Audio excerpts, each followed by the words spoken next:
Motambo Zali. Yangwana.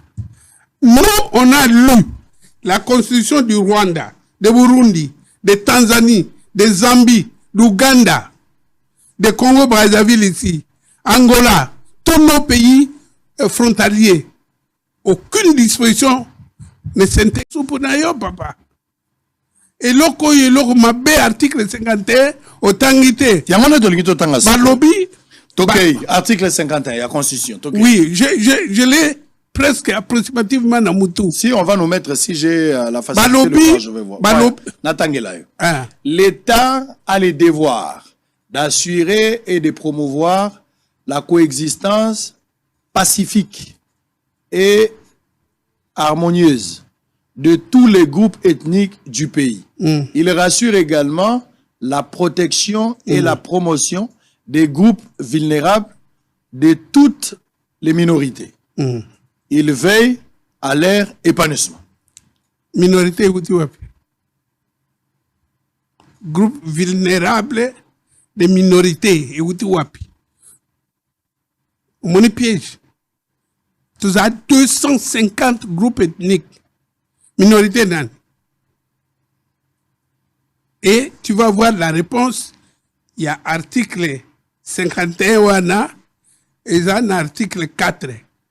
Tant au groupe minoritaire wana, et Koganga, on évoque l'article 4, va créer minemwe. Vous comprenez? Ça, je vois. Je vois. Oh, mokonza o salarié. Na ipsi kibe na okende mission na okende dans la Congo central. C'est depuis hier mabele sable et kiti na côté ya cimetière ya Mbenseke futi et kangi balabala mituka elali libanda. Moi, si on a une émission dans le Congo central, mais tala makamu facha sali. Na changé nzela. Jusqu'au nzela oya nzolana. Na keko bimasiko côté ya saut de mouton. Na tenté si ko kene nzela obazo sala no chantier, mais na tenté. Nzela oyo mokonza mboka za ko sala. Nzela ya lutendele. Na kene ko bimambala moko na mitendi, na kene Congo central. Miracle. Na ebite eta ya nzela ngo sikoyo na mutuka na nga ya mukelekete oyo na jeep te na bunda na ngona tout à fait Simba. Déjà bon dimanche et félicitations na mon général Frank Ntumba Bwamunda saut de mouton. Félicitations, merci na Patrick Kapeta Lusangu pili mutu na ngai na kei misala mokonza mboka yango yo na changer nzela na sali nzela contourner, donc chemin contourné na kene Congo central na nzela ya lutendele à suivre. Bandeko babolingo eyenga elamu na mabota na bino nyonso lelo dimanche nalobaki na kosala déplacement nazo kende Congo central. Fachi azo sala miracle moko kuna na Congo central. Soki boyebiti. Na kende kuna. Embouteillage ko banana kamba diading tina cimetière ya Mbenseke futi. Nzeleza ya kobeba mabele koyaki sous la pluie. Embouteillage. C'est depuis 5h ou 6h zalaki na kamba diading. Ça ne bougeait même pas. Na boulé. Nabi non. Facha sala nzela mususuti. Nzela ya nzolana. Na ye na bimi na saute de mouton ya pompage. Na baloki na zimbudi. Bota la siko nzela yango. La kisa. Kasele Françoise na kisa bango nzela. Na yaka nzela lutendele. Bobo yebi nenge zalaki. Bota la nenge komi. Ça c'est Fachi Beton. Na changé nzela. Chemin contourné. Na kesiko Congo central. Na nzela ya lutendele. Beto umela na yo. Botala. Maintenant, mais silité. bota janzela namoni mituka uti matadi elekiawa ngamoko namoni kamwasi namoni toke kisantu bota la mosala misala ya mokonza mboka oyo nane sala mate ba véritable bidimbu yangoyo fachi umela na yo. Merci beaucoup na Patrick Kapeta Lusangu Bibishi Mwika mwana ya mwasi na bota ya Fachi Beton. Oh, na ko parler en langue lelo dimanche yondo sakara barabara shikere toke kisantu a suivre makamno ko lakisana kisantu boyebite eza nini ezaka misala mokonza mboka do sala na koloba nanu te na kenano. Je suis en route. Merci na caméra woman na biso Kasele Françoise auto profiter to pesi mbote na mama Regine Kapinga na Villevorde yo yebi masolo mama Foreka mama ya mabota bomoni Fachi Umela.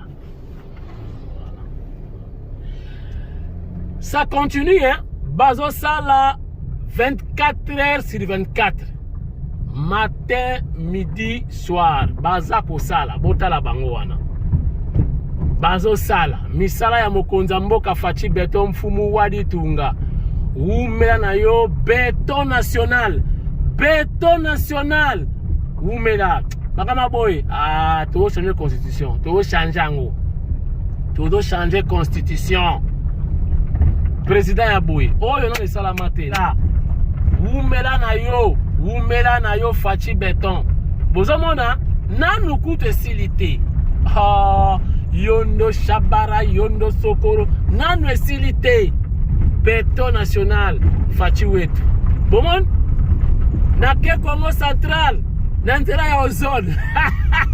Nantela ya ozone. Na ke Congo Central nantela ya ozone. Nantela ya ozone. Na ke Congo Central Kisantu nanzela ya ozone nanu esalamate botala miracle ya Fachi Beton fumu wadi tunga mama Marthe Kasalu Nosamai oh yondo shakara boro shikere toza dimanche tozo parla en langue molimo ezo kota yanda sokoro mama Regine Kapinga tala musala ya ndeko na yo Kuzena yo Fachi Beton. Nazomona Fayulu linga pique crise. Oh, Fayulu linga pique crise. Professeur Kitoko. Yondo sakara boro. Biso wana tokei kisantu. Nanzela ya ozone.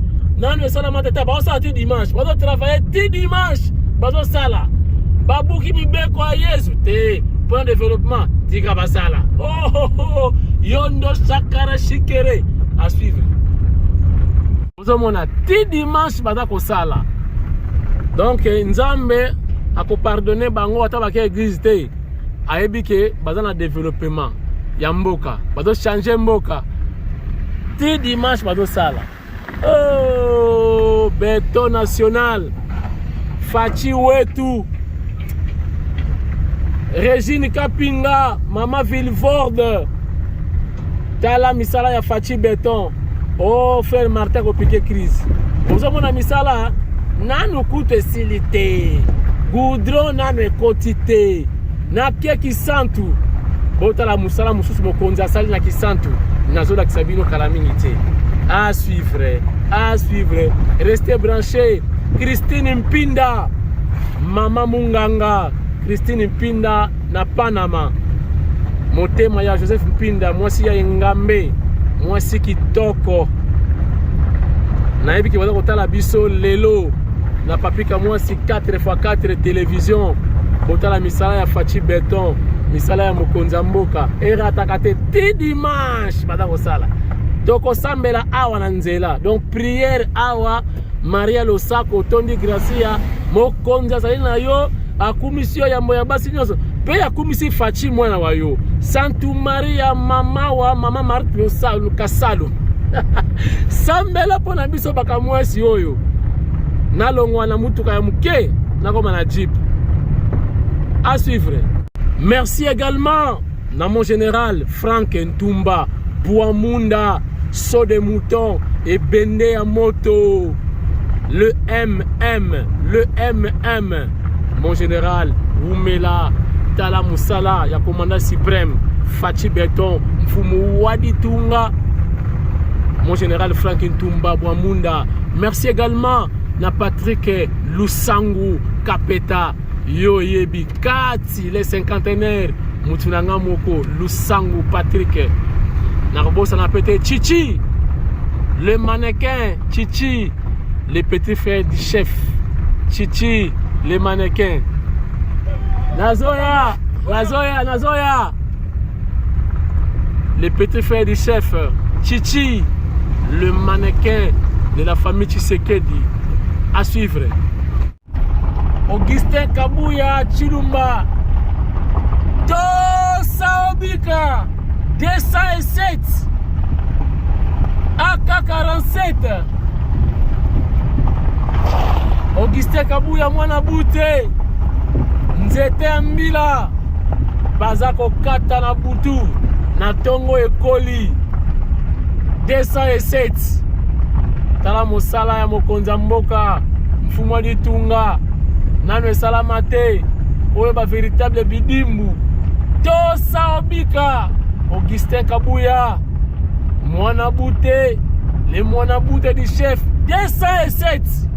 Nzete Yambila, Kata na yo, Enatongo, Akoli lisusu. Toke Kisantu, Nakekola Kisabino misala ya Mokonza Mboka dako sala. Bozela bokomona kala mingi te. Botuna Bibishi Mwika, mwana mwasi na bote ya Fachi Beton. Na epsa kabino makambo na bokota yango te azaleki na ye. Kapeta Patrick Lusangu, botala misala ya Yaya, Fumwa Ditunga, Beton National, Georges Papi Kamwasi Nathan, toza na ye longo. Bana ya Lubumbashi, toza koyana Fachi. Apprêtez-vous pour vivre en live, émission en live depuis Lubumbashi. Kalamingi te, toza koyana Yansem, avungara, avunga, akenda, mutunanga imoko, estimé confrère, à suivre. Mitu kete uta deja matadi ezoleka, nzela yangoyo, nanu esilite, batu posa baleka kaka. Posa toke namuna kaka ozone, posa toke nambudi. Misala eza nanu, batu basoko wela kaka toleka. À suivre.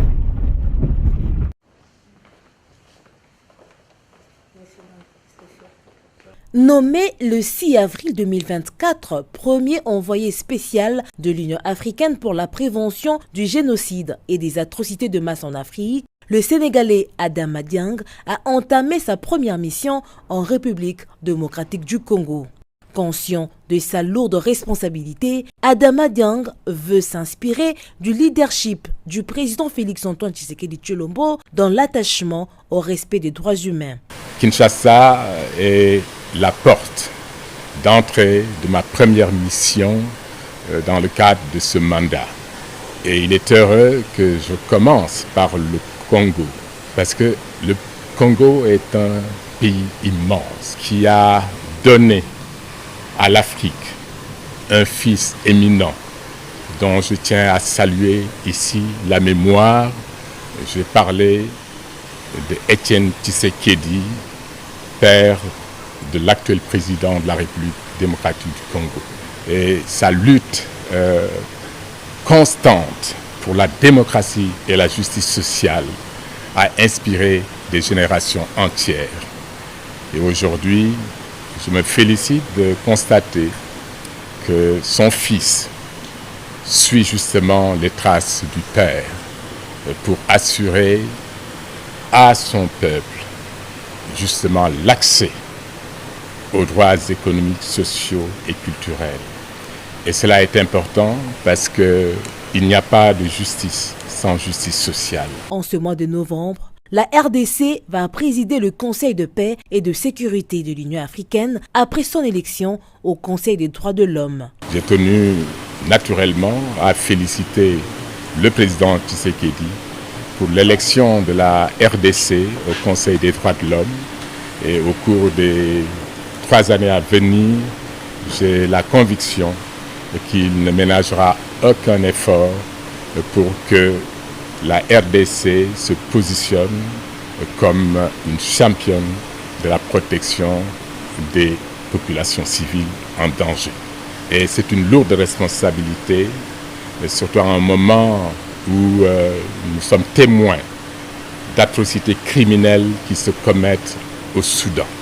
Ce qui se passe à l'est du Congo. Adama Diang promet d'accompagner le gouvernement congolais à développer des politiques de prévention du génocide et des atrocités de masse durant son mandat et promouvoir la cohabitation pacifique entre les populations de pays voisins africains. Il s'est agi des discussions autour des différents thèmes qui animent les relations bilatérales entre la République démocratique du Congo et la Belgique. Parmi les sujets évoqués, le projet sur les investissements économiques, particulièrement dans le domaine agricole. Nous avons aussi échangé sur les différents projets sur lesquels la Belgique est très fort investie ici. Il y a les investissements économiques. Je reviens par exemple, la semaine dernière, j'étais dans le sud du Bangui où j'ai visité une plantation où on transforme des produits agricoles congolais localement et il y a vocation à créer une zone économique spéciale, à développer le corridor qui mène jusque Douala pour exporter des produits congolais, mais aussi à travers le port d'Akoula, par le fleuve, à amener tous des produits vers Kinshasa. Donc nous sommes convaincus que ce genre d'intervention est vraiment très bénéfique pour avoir toute une série d'impacts pour la population. L'entretien entre le chef de l'État Félix-Antoine Tshisekedi Tshilombo et la chef de la diplomatie belge en poste à Kinshasa a également tourné autour de la sécurité à l'est de la RDC avec un accent sur le processus de Luanda, du climat des affaires et de l'aide au développement. Le Royaume de Belgique, à travers son agence de coopération bilatérale EUNABEL en sigle, compte soutenir bon nombre de projets, notamment dans la formation technique des jeunes. Vous l'avez déjà entendu parler lui-même du climat des affaires. Je crois que le président a vraiment une volonté de changer les choses, d'améliorer le climat des affaires, parce que si les investisseurs qui sont là aujourd'hui en RDC constatent qu'il y a cette amélioration du climat des affaires, ils vont en inspirer beaucoup d'autres pour venir investir dans ce pays. On a aussi notre agence de coopération bilatérale, EUNABEL, qui est présente pour tout le volet social. On voit des jeunes, par exemple, qui ont des formations techniques.